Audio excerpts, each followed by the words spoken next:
mensahe ang kailangan marinig ng mga Aries sa buong week na to?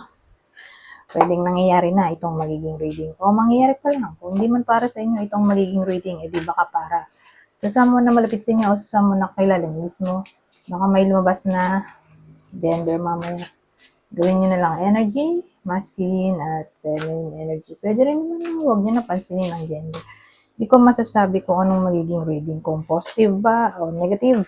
Depende sa kung anong mapipick up kong energy. Walang masama kung papanoorin ang sun, moon at rising signs. Kasi baka alin man sa mga yan ay mag-resonate na sa sitwasyon nyo. So sa case na ito, mukhang may something na nag-end. Ano kaya yun? Pero dito may new beginning o healing.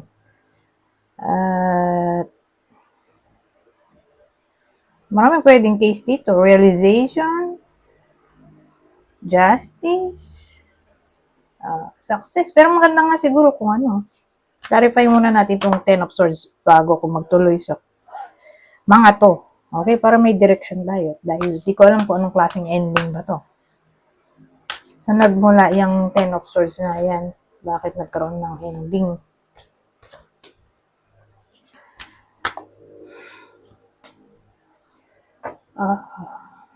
Double 4 pala.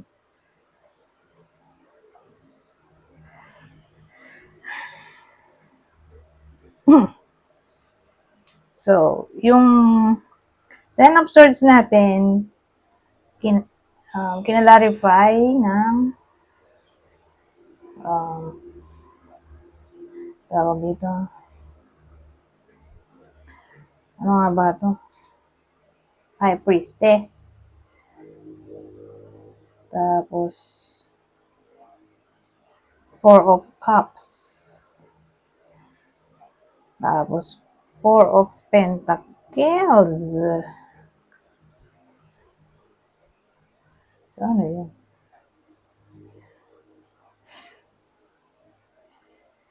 Ang nag-end ay anything na may kinalaman sa relationship.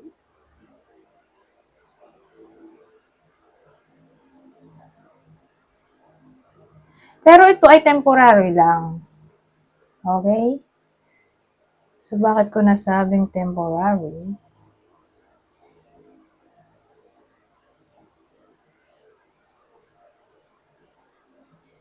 Kasi meant to happen to dahil nandito yung High Priestess na parang kaloob ng universe to teach you a lesson. O, kayong dalawa.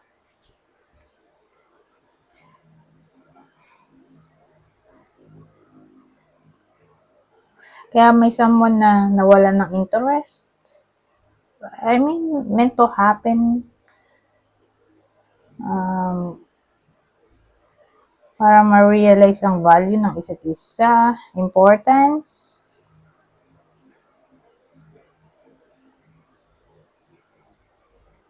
Dahil nandito yung card ng stability, security, so more like value. Para sa akin, para ma-realize ang value ng isa't isa. So doon na papasok yung, ano nga ba to? The Fool. So once na ma-learn na ng iba sa inyo, ang tungkol dito sa lesson na kailangan nilang matutunan o truth na kailangan nilang malaman. Doon papasok yung the Fool na magkakaroon ng new beginning at yung the star na wish come true. Kasi more like yung ano natin, 10 of Swords ay ending ng relasyon. So no contact sila pala ngayon o in separation. Pero again, temporary nga lang yun. Dahil may chance ng reconnection at communication card din to. Itong Ace of Swords natin. So in short, Tatama tong reading sa mga mag-ex. Okay? Whether ginusto nyo to o hindi. May reconnection na maaring mangyari kasi eh. Pero syempre, hindi naman lahat ay tatamaan ng reading na to, di ba? Kung dito tumama sa inyo di baka tumama to sa someone na malapit sa inyo, kakilala o idol in general. Pero again, mas maganda kung specific, di ba? Kakaroon tayo ng clue. So, ito yung ex na maaaring magbalik sa buhay ninyo. O ng iba sa inyo. Sa buong week na ito. So, ito yung possible zodiac sign ng ex. Whether mahal nyo pa o hindi. Basta ito yung clue natin, ha? Ito yung possible zodiac sign ng ex. Capricorn, Taurus, Virgo. Ayan, kung di tumama sa inyo di baka tumama to dun sa kakilala nyo, ha? Malapit sa inyo, o idol. Capricorn, ulit yung Capricorn. Pero nakilala na to this time. Pisces, Sagittarius. Okay? So, Jupiter to di Sagittarius, Pisces. Or specifically, Pisces, at ulit yung Pisces. Ngayon, yung clue natin, may iba pa, description. Same instruction, kung dito tumama sa inyo, di baka tumama sa person nyo. Itong clue natin, kakilala o idol. So, kunin nyo lang yung clue na sa tingin nyo ay fit sa sitwasyon nyo, sa idol o kakilala in general. So, may someone na square ang shape ng face, bland ang buhok. Kung di dilaw ang buhok, di kakaiba na in general. Tulad nito, blue. Who knows, baka yung iba ay green ang buhok. Green, violet, red. Ito, wavy ang buhok.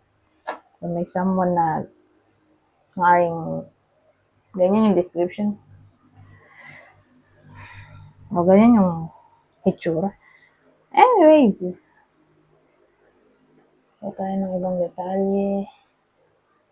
Ang masasabi nito, ay, bakit na ba ito? Nakalimutan ko palitan yun. Nakalimutan ko palitan yung deck. Kaya mo na. Ano pang masasabi nito? Ibang senaryo para sa mga Aries. So, sorry, Aries. Pangalawang beses ko nang nakalimutan palit ng deck.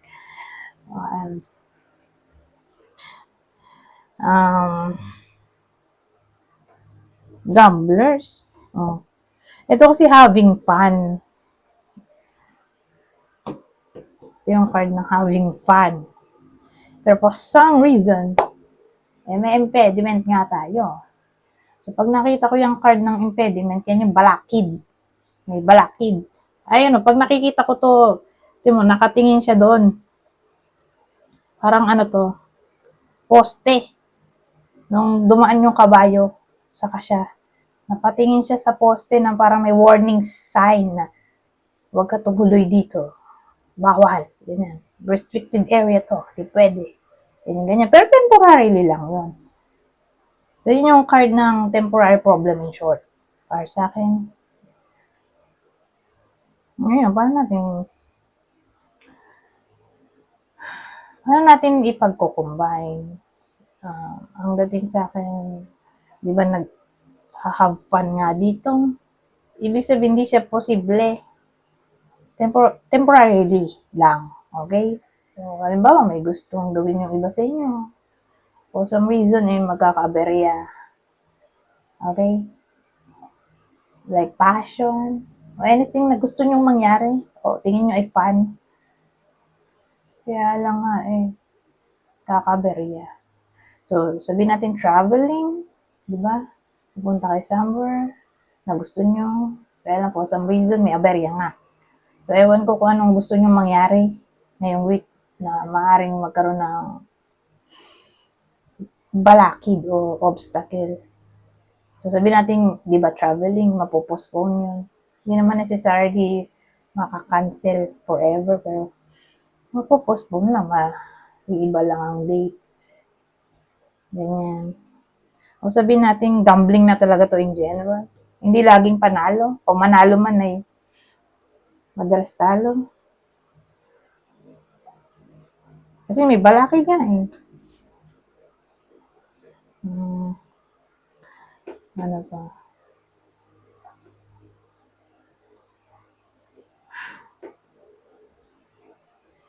Kumbaga, yung saya nyo dito, unstable.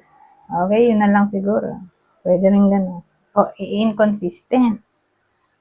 So, doon na nga papasok yung panalo, inconsistent. Marami pa yung talo sa pinanalo. Ito, sa ganitong sitwasyon. Kung gambling man yan. Ngayon, kung pa tayo ibang detalye.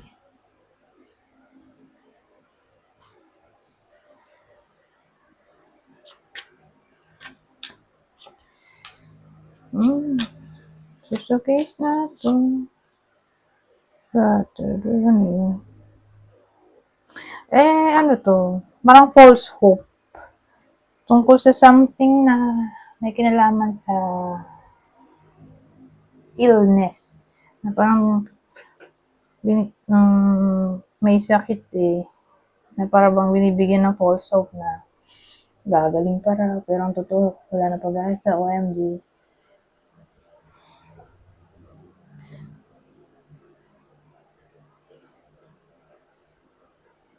Sa bagay, minsan kasi pag binibigyan mo ng hope ang sarili mo sa something na tingin mo wala na pag-asa, somehow nagkakaroon ng chance. Example, mga sakit na tulad ng cancer.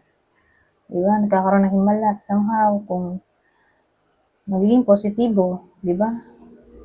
Kahit alam natin sa sarili natin na wala nang pag-asa, pero kung maniniwala, diba? Maniniwala pa rin na may miracle. Who knows? Baka magkaroon na pa rin ng milagro. So, ganun yung dating dito. May sakit kasi yung tao, na para bang may dadalaw sa kanya na bubulahin pa siya. Pero alam niya sa sarili niya, dun sa pasyente, na wala na pag-asa. Pero binubola nga siya dito. Kumbaga,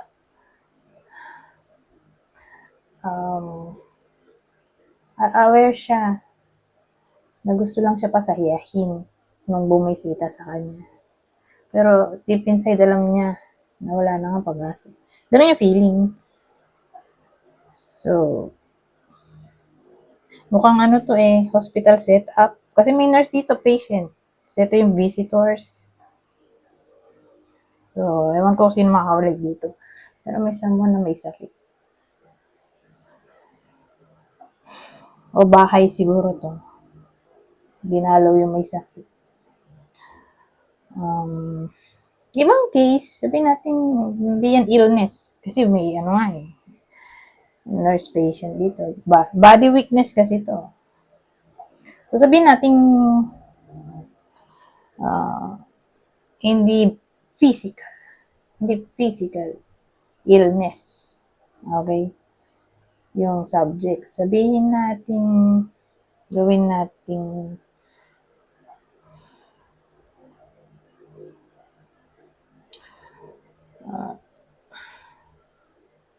worry. Nagwo-worry. Yung iba sa inyo, na para bang may someone na darating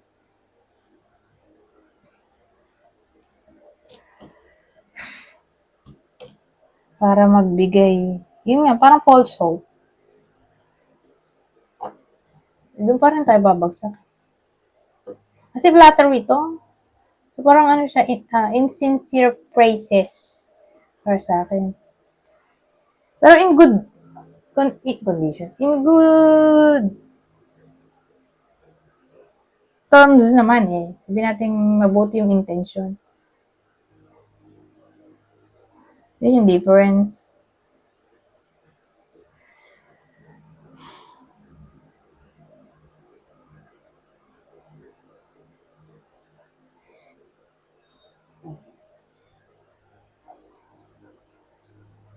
Na para bang, ano bang best example nito?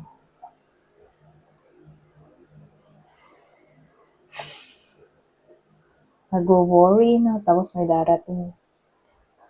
Parang pakonsuelo kasi to eh. Halimbawa, may nawalang something sa iba sa inyo na kinaka-worry ng iba sa inyo. May nawalang something na ikinawa-worry ng iba sa inyo. Tapos, may darating ang tao, tapos sasabihin niya na,